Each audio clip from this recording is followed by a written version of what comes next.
UFC 315 featured an incredible main event. Jack Della Maddalena really showed out with his performance and demonstrated some of the best boxing found in the sport. His grit and determination across all 5 rounds was palpable, especially in that last round, where 2 of the judges had it 2-2 going into the 5th. Even though Belal lost the fight and his welterweight belt, he still proved the doubters who said that he was boring wrong, and put on an absolute barn burner. Belal Muhammad vs Jack Della Maddalena is a contender for Fight of the Year, and it made a fairly lackluster card on paper worth tuning into. The UFC now has a ton of buzz around it again, which has been lacking the past few events. So, what is the main event, the main attraction for UFC 316? Merab vs Sean O'Malley. Part 2. Fucking great.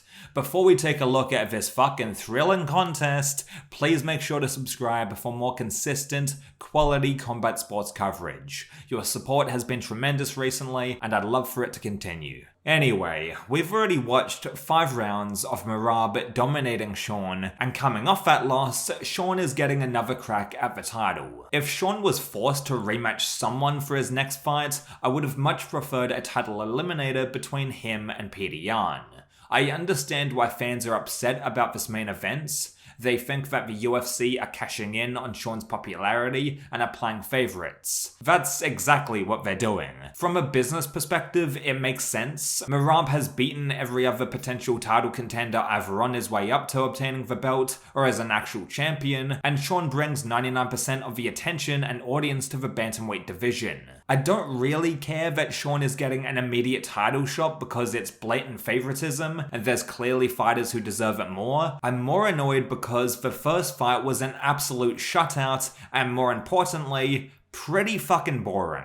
All 5 rounds pretty much blend together. There wasn't any point where Sean really took the ascending seat. Merab used constant pressure and level changes to stifle Sean's sniper striking style for 25 minutes. Sean got some solid shots off occasionally, but they were few and far between and didn't faze Merab or his game plan in the slightest. Can Sean win a rematch though?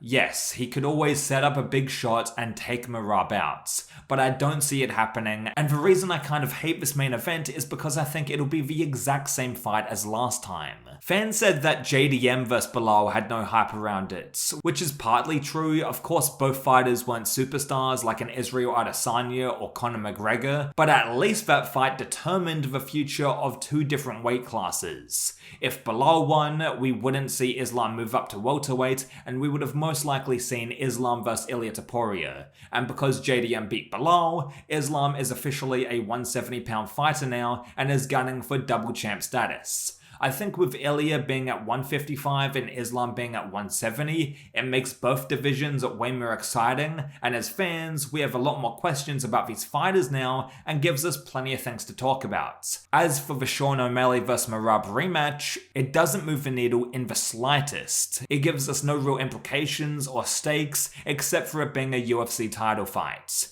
Big whoop, we've seen the exact same fight in 2024. Merab is a decent champion, he's fairly active, he never stops fucking moving or gives his opponents time to breathe. Oh, and also, he beat a fucking Nurmagomedov. This fight though is just going to be too much of a retread and feels unearned given how one-sided the first bout was. The fundamental problem with Suga Sean's career so far is that he's unquestionably the biggest star in one of the least star-studded divisions. He's going head-to-head with fighters that the casual fan won't know and, more importantly, won't give a shit about. In terms of engagement, he has the whole bantamweight division resting on his shoulders, and while there's a lot of talent in that weight class, I feel like Sean's outgrown it in terms of popularity. He's too popular for his own good. He needs more engaging matchups with big names to retain his star power and make casual audiences care about who he's fighting. To the average online viewer, Sean's UFC fights might even be the least interesting part of his whole persona and brand,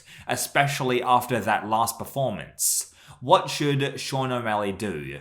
Honestly, a move up to featherweight would be the best choice of action. Let's say he rematches Merab, maybe he even wins and grabs back the title. He should vacate and do a complete transition up to featherweights. Compared to bantamweight, the 145-pound division has so many recognizable fighters with proper name value. Of course, you have Volk, Holloway, and formerly Ilya, but even if Sean goes to 145 and needs a warm-up before mixing it up with the top guys, there's fighters like Bryce Mitchell or Gene Silver from the Fighting Nerds, with massive profiles. I think a fighter is only as good as his opponents, in terms of record and legacy, but also the quality of his fights and how entertaining they are. Sean can be an exciting, dynamic striker, but he needs the right dance partners, and there's plenty up at 145 waiting for him.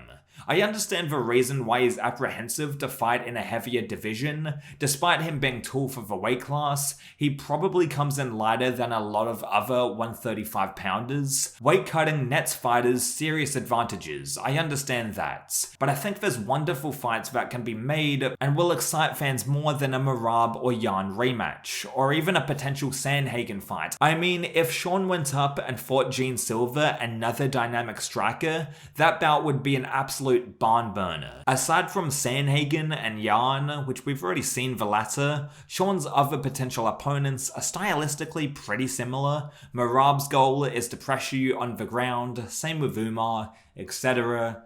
etc. I'd love to know if you guys are interested in this Merab vs Sean rematch at all. How is UFC 316 shaping up for you guys? Let me know, and I'll catch you down the road.